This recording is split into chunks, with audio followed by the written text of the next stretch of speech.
If you're only seasoning your chicken breast after it's cooked and not before you've cooked it, it's never really going to taste good. The outside might taste okay, but the inside will be bland and maybe even dry and leathery too. No, the key to making delicious and moist chicken breast is simple. Season the chicken well in advance with plenty of salt. Here's two identical chicken breasts cooked for the same time. On the left, an unseasoned breast. On the right, one that I seasoned 2 hours in advance. The results speak for themselves. A chicken that's been salted ahead of time in some way, like this one on the right, will almost always be more juicy and flavourful than one that hasn't. But there are a few different ways you can actually season a chicken, and some methods are more effective than others. In this video, we'll explore 3 different ways to season your chicken breast so that you never have to eat dry and leathery chicken breast again. But before we do that, we need to understand why salt is so important in the first place.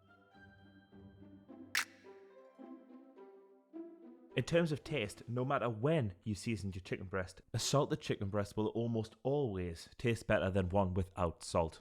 It doesn't matter if you like your food salty or not, salt does a lot more for food than add a salty flavour. Salt can minimise bitterness, enhance aromas and balance sweetness, but most importantly, the top and tail of it is this: salt enhances and deepens the flavour of food. In the words of Samin Nosrat, salt has a greater impact on flavour than any other ingredient. When you add salt to your food, the goal isn't to make the food taste salty. No. The goal is to make the food taste more like itself. So when you season chicken properly, the meat won't taste salty. Instead, it'll simply taste more like chicken. The flavour will be enhanced and deepened. Of course, salt only affects the parts of the meat that it actually seasons. When you season the outside of the meat after you've cooked it, the inside is still salt-free. So that means although the outside tastes more intensely of chicken, the inside will still taste pretty bland. But this problem can be solved.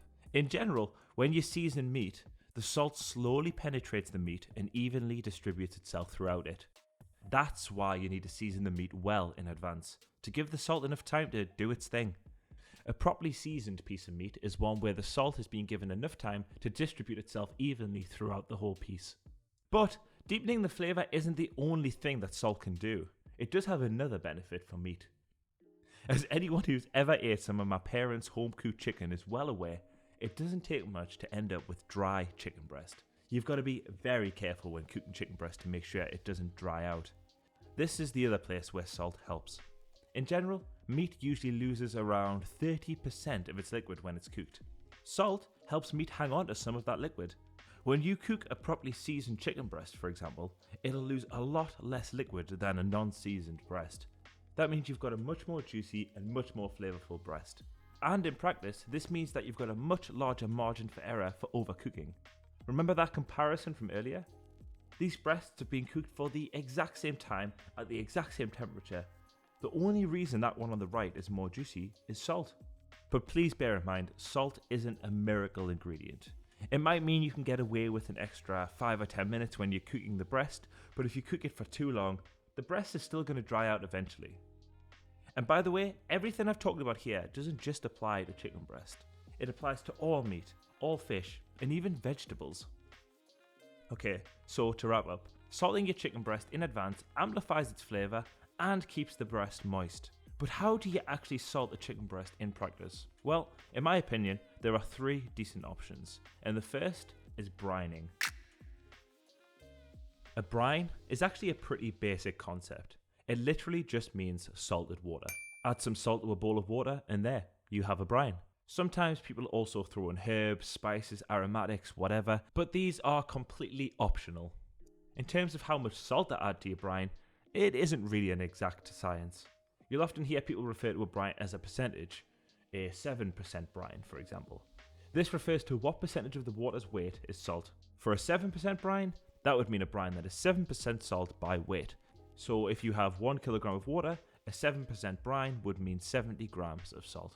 Depending on the type of meat, a brine is generally between 5 to 15% salt by weight. For chicken breast specifically, I use a 6% brine.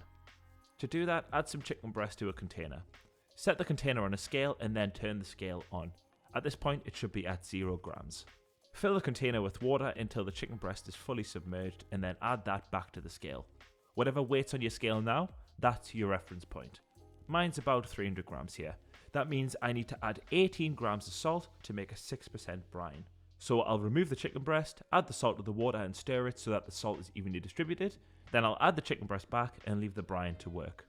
In terms of how long to leave the brine, the most common recommendation that I've seen says to leave the meat for about an hour for every pound of meat. For this breast, which is only 100 grams, that's about 15 minutes. We really don't want the chicken to absorb all the salt in the water, so I really wouldn't leave the chicken for much longer than that, or it could end up too salty. After 15 minutes, I removed the chicken breast from the brine.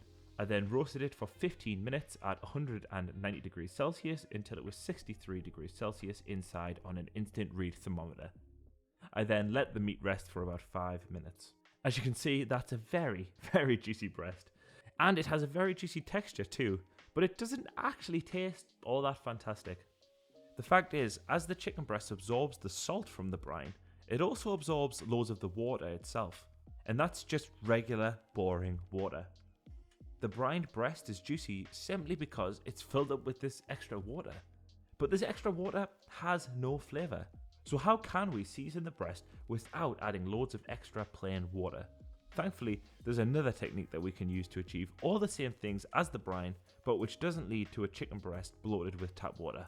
And that technique is the dry brine. The principles of the dry brine are all the same as the normal brine. But, as the name implies, it doesn't involve any water. Instead, you add the salt to the chicken breast directly and then just leave the salt to do its thing. The chicken slowly absorbs the salt and seasons itself. Just like with brining, the amount of salt you use isn't an exact science, but you absolutely need to use a lot less salt than you would with a brine. Unlike with the regular brine, all the salt we use in the dry brine will ultimately get absorbed by the chicken breast, which means it'll get ate with the breast too. If we use the same amount of salt in the dry brine as we use in the regular brine, the breast would be way too salty. But therein lies the first benefit of the dry brine. It's a lot less wasteful. You need to use a lot less salt and you don't need to use any water. But that doesn't actually answer the question. How much salt should you actually use?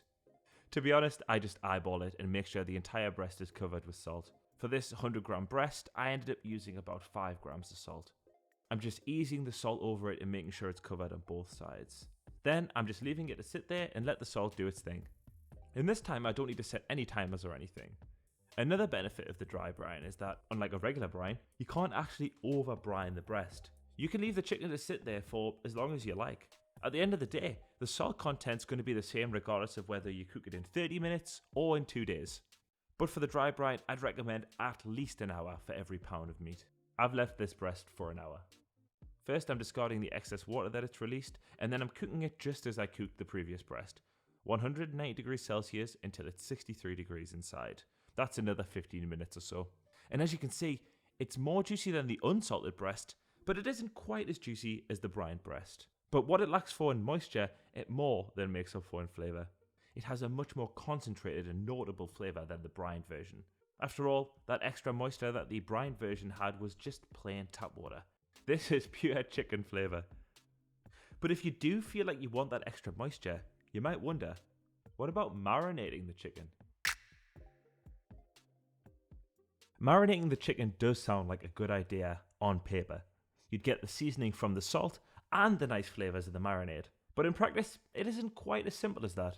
Like a brine, a marinade is time sensitive. In fact, it's much more time sensitive. Marinades generally use acidic ingredients like lemon juice, yogurt, or vinegar. And acidic ingredients actually cook the meat. Kind of. When you cook meat with heat, one of the things you're actually doing is denaturing the proteins. With chicken specifically, it's this denaturing process that turns the meat from pink to white. Well, acidic ingredients do that same thing. Lemon juice, vinegar, and yogurt will also denature meat proteins if left for long enough. But in my experience, if you leave the meat to marinate too long in these acidic ingredients, the marinade will ruin the texture of the meat and turn it mushy and chewy. The problem is that in the time it takes for the salt to properly do its work, the marinade will have been left for too long. I've found that 30 minutes is an absolute maximum time to leave a chicken breast marinating in an acidic marinade. This in most cases isn't long enough for a thorough dry brine. 30 minutes just isn't long enough for the salt to properly season the meat. That means your best bet if you want to marinate your chicken is to dry brine the chicken first and then marinate it. And it's also important that the marinade is salt free, otherwise the meat will be way too salty. To do that, I've got another piece of chicken breast here that I've already dry brined and left for 30 minutes. I'm making a basic marinade of 3 parts veggie oil, 1 part lemon juice and some minced coriander and garlic. I've left that marinade to work for 30 minutes and then I'm cooking the chicken breast just like I did the other two. 190 degrees Celsius until it's 63 degrees inside. For whatever reason, the marinated breast took a little longer to cook than the other two. It took about 20 minutes instead of 15.